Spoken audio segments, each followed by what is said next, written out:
Hi friends, welcome to చిన్న vlogs.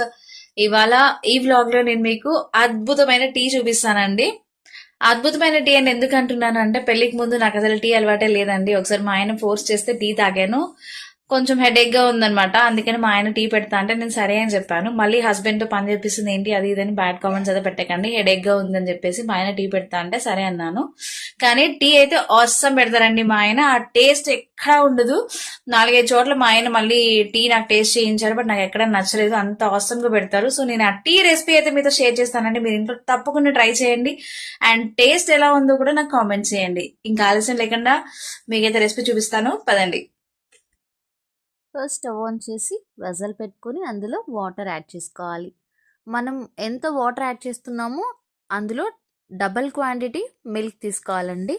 మేము ఇక్కడ 1 గ్లాస్ ఆఫ్ వాటర్కి 2 గ్లాసెస్ ఆఫ్ మిల్క్ తీసుకున్నాము. అండ్ ప్రాసెస్ మొత్తం కూడా మనం మీడియం ఫ్లేమ్లో పెట్టి చేయాలండి. త్వరగా అయిపోతుంది కదా అని హై ఫ్లేమ్లో పెట్టామనుకోండి టేస్ట్ అయితే బాగోదు. సో మొత్తం ప్రాసెస్ అంతా కూడాను మీడియం ఫ్లేమ్లో పెట్టి చేసుకోవాలి. అండ్ ఇంగ్రీడియంట్స్ కూడా ఒక్కొక్కటి ఎప్పుడు వేయాలో అప్పుడే వేయాలండి. అన్నీ ఒకటేసారి వేస్ట్ చేసామనుకోండి టేస్ట్ రాదు. ఫస్ట్ అయితే వాటర్ బాయిల్ చేసుకోవాలి, తర్వాత మిల్క్ యాడ్ చేయాలి. మిల్క్ మరిగిన తర్వాత 2 స్పూన్స్ ఆఫ్ డికాషన్ యాడ్ చేసుకోవాలి.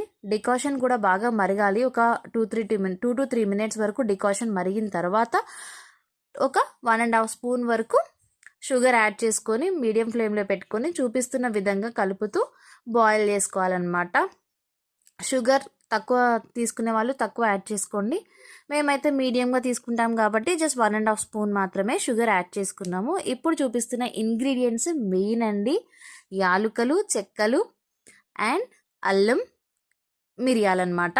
ఈ ఇంగ్రీడియంట్స్ నేను ఎందుకు లాస్ట్ చూపిస్తున్నాను అంటే, ఈ ఇంగ్రీడియంట్స్ మనం ముందే వేసామనుకోండి బాయిల్ అవుతున్న మిల్క్లో పాలు అనేవి విరిగిపోతాయి అన్నమాట. అందుకని ఫస్ట్ మిల్క్లో డికాషన్ వేసి వేడి చేసుకున్న తర్వాత అవి మరిగిన తర్వాత మాత్రమే ఇప్పుడు నేను చూపిస్తున్న ఇంగ్రీడియంట్స్ అన్నీ వేయాలన్నమాట. ఈ ఇంగ్రీడియంట్సే ఈ టీలో మెయిన్ అన్నమాట. సూపర్ టేస్ట్ వస్తుంది, ట్రై అయితే చేయండి. ఈ ఇంగ్రీడియంట్స్ అన్నీ వేసిన తర్వాత మంచిగా మిక్స్ చేస్తూ మీడియం ఫ్లేమ్లో పెట్టుకొని ఒక 2 to 3 మినిట్స్ వరకు బాయిల్ చేసుకోండి. ఆ తర్వాత సర్వ్ చేసుకోవడానికి కప్స్లోకి యాడ్ చేసుకోండి. ఎంత మనం టీ టేస్టీగా చేసుకున్న కప్స్లో టీ యాడ్ చేసిన తర్వాత వచ్చే అందము టేస్టే వేరండి. అందుకే ఇంట్లో ఉన్నా సరే నేను కప్లోనే టీ తాగుతాను అనమాట. మ్యాక్సిమం మేము డైలీ ఏం తాగము టీ. ఎప్పుడో హెడేక్ ఉన్నప్పుడు మాత్రమే టీ చేసుకుంటాం అన్నమాట. రెగ్యులర్గా టీ అలవాటు ఉన్న వాళ్ళైతే